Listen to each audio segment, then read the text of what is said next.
এই মাঠে যাদের বেড়ে ওঠা, এই মাঠ থেকেই ক্রিকেটের হাতে খড়ি এই শামীম বোরহানগঞ্জ ইউনাইটেডের একজন ব্যাট থেকে, বাবুর ব্যাট থেকে। বাবু একজন প্রফেশনাল অলরাউন্ডার ক্রিকেটার, বল হাতেও কিন্তু নিরু। আবারও বল করেছেন, বলার ব্যাকগ্রাউন্ড শট অনেক দূর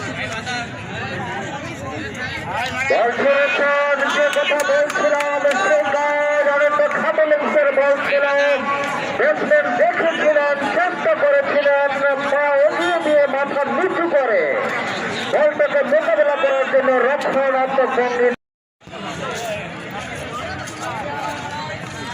সজাল বল করেছিলেন। আবারও চেষ্টা করেছিলেন অনেকটা ব্যাটিং এর শিশুটিতে গান সঙ্গীত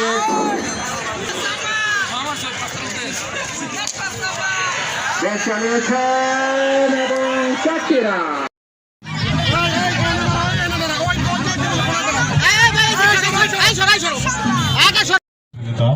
আমাদের অভিভাবক, আমাদের ক্রীড়াঙ্গনের অভিভাবক, শিবচরের গণমানুষের নেতা, বাংলাদেশ জাতীয় সংসদের সম্মানিত চিফ হুইপ জনাব নুরে আলম চৌধুরী লিটন।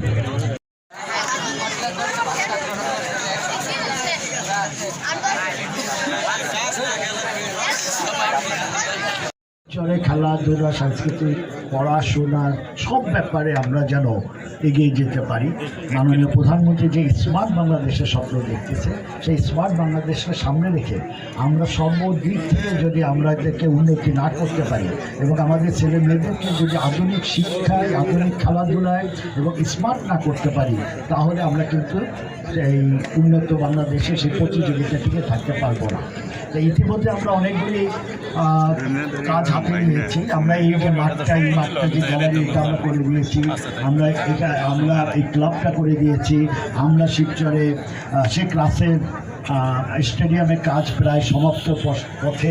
তাছাড়াও আমাদের প্রায় 50 কোটি টাকা ব্যয়ে আমাদের একটা ইনডোর স্টেডিয়াম অনুমোদন হয়েছে, যেখানে সুইমিং পুল সহ সকল রকম সুযোগ সুবিধা। পাশাপাশি আমার পিতা মরহুম ইলিয়াস চৌধুরীর নামে যে ক্লাব করা হয়েছিল, সেই ভবনেও কিন্তু আমরা হাত দিয়েছি। সব কিছু সুযোগ সুবিধা থাকবে যেন এইখানে থেকে এখানকার ছেলেমেয়েরা এই খেলাধুলা অংশগ্রহণ করতে পারে। আজকে যারা খেলায় অংশগ্রহণ করেছে, যারা জিতছে এবং হারছে, সবাইকে আমার অভিনন্দন।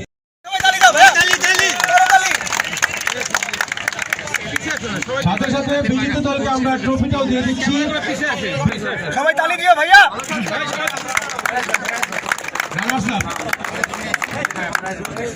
তালি তালি সবাই ভাইয়া।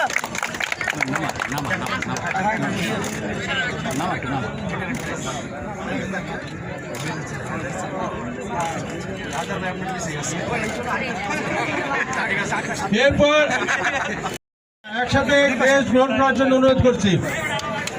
তালি তালি ভাইয়া, তালি সবাই। সাথে সাথে প্রধান অতিথির কাছ থেকে গ্রহণ করার জন্য অনুরোধ করছি।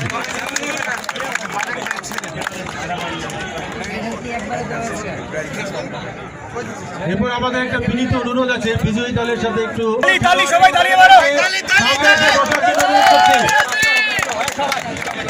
চ্যাম্পিয়ন দলের সকল খেলোয়াড়